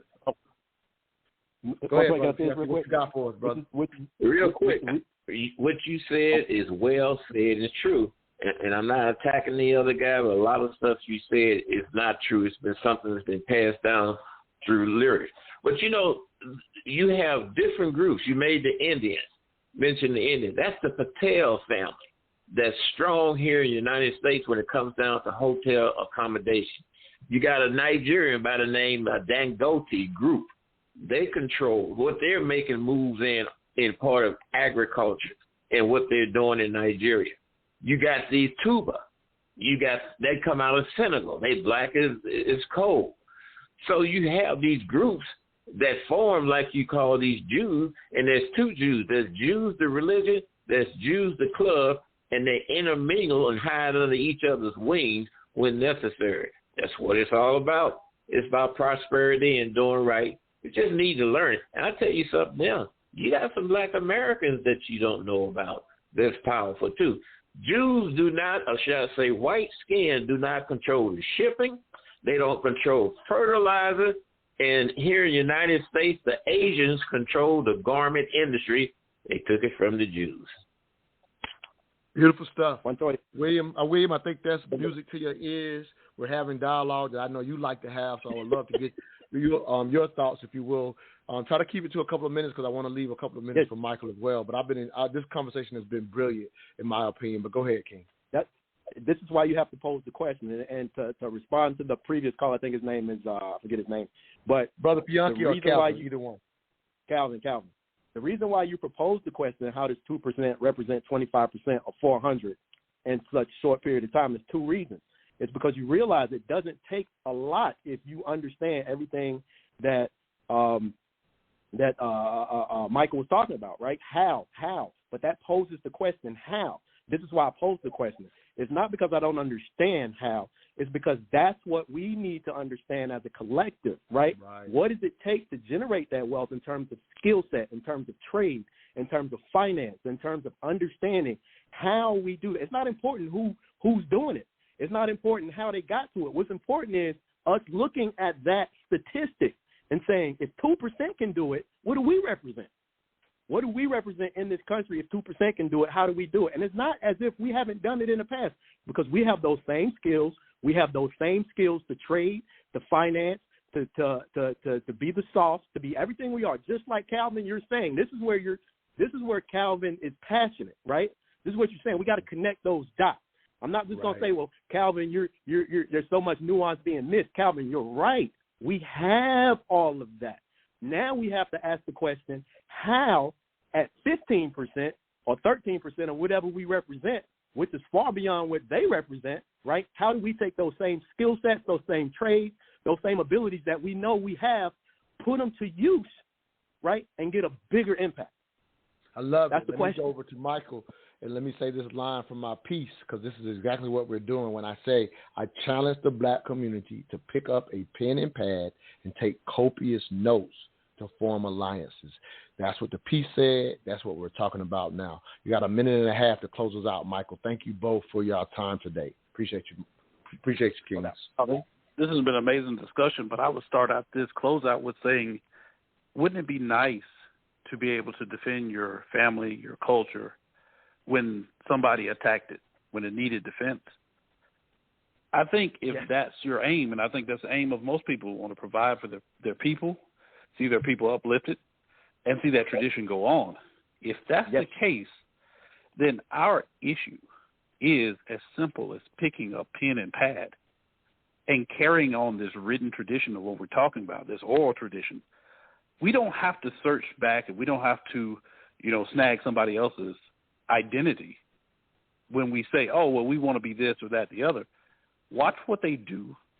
Watch what we have done, and look at where our advantages are. This is at an individual level, and it radiates out, because if you can teach yourself, you can teach your partner. You and your partner can teach your children. That in and of itself is the origin. You heard Aliko Dangote. He talks about the Senegalese families. He talks about the Patels. The family structure here is a business structure in and of itself. Don't miss that. You can shroud it with religion, or you can shroud it with whatever you want it to. It just needs to work within this context of reality.